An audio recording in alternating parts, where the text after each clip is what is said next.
What is up, guys? I'm Jeremy Rika, and welcome back to another edition of Rika's Soccer Beat.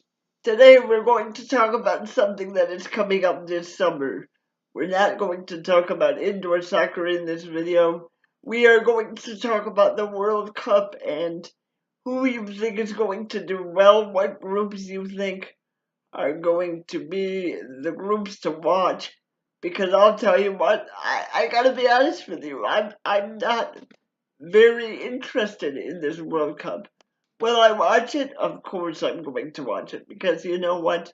It's the World Cup, it would be stupid not to watch.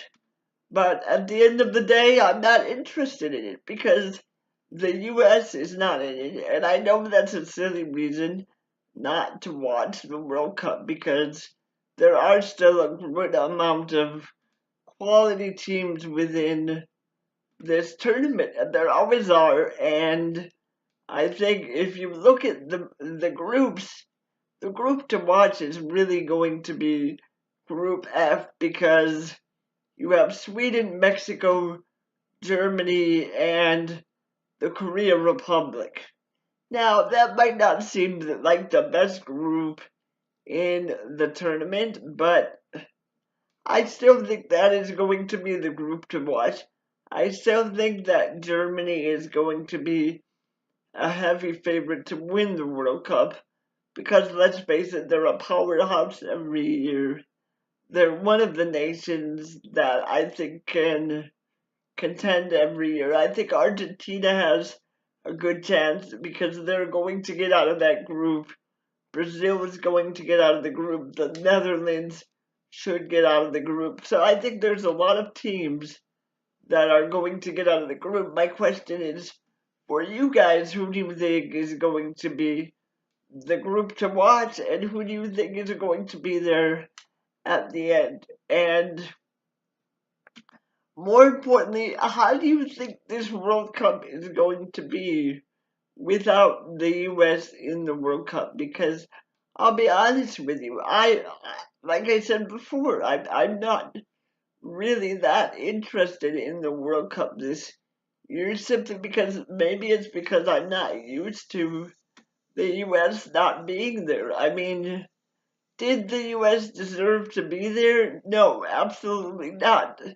They played absolutely dreadful. They did not get the job done when they needed to, and they, quite frankly, choked against Trinidad and Tobago when all they needed was a draw. I mean, if you can't get a draw when your World Cup life depends on it, you probably don't deserve to be there. And it raises the question of, listen, where does the US go from here? And I'm really interested to see what the ratings are going to be with this World Cup, because I think it's something that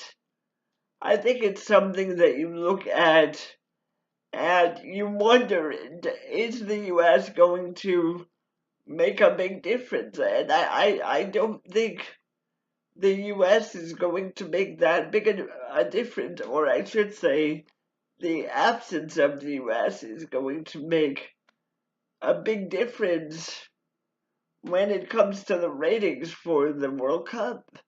And that's sad to say, because I think, look, the US has the talent to get far. Well, I don't want to say far, because quite frankly, I don't know how far they would have gone in the World Cup, because obviously they're not there. But I'm just saying, had they been able to qualify, they have the talent that they could have made a run in the World Cup.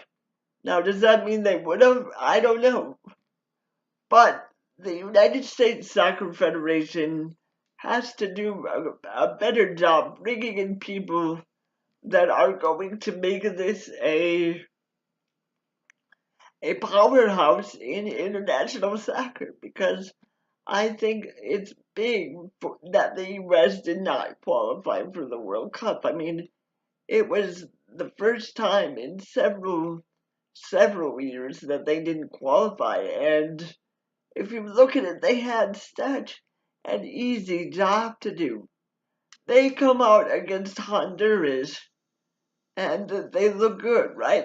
Then all you have to do is get a tie in Trinidad and Tobago. Actually, it might have been a home game. I don't even remember. It's been so long ago. But I'll tell you, all we needed was a draw. We could have drawn, and it could have been 2-2, and the U.S. most likely qualifies for the World Cup. But instead, they go lay an egg. So I'm curious to know what you guys think about this, because to me, it's amazing that we did not qualify for the World Cup. And I think it's going to be different for people, especially in the US, watching this World Cup and them not being there. So it's going to be an interesting World Cup. Like I said, I think Group F is going to be the group to watch. I think that group is going to make some noise, and I expect that obviously Germany and Mexico come out of that group, but I would also look out for Sweden too. So it'll be interesting to see what happens. Obviously, hopefully the US can get it together for the next World Cup, considering I believe in 2022 that it's going to be, part of it is going to be here in the US, I believe, if I saw that correctly. So let me know what you guys think. I'm really curious to see what you guys think and what you guys think the toughest groups are going to be in this World Cup. Leave your comments below. As usual, if you like this video, please hit that subscribe button and turn on post notifications so that you know every time I post a video. Until next time, this is Jeremy Rika saying so long.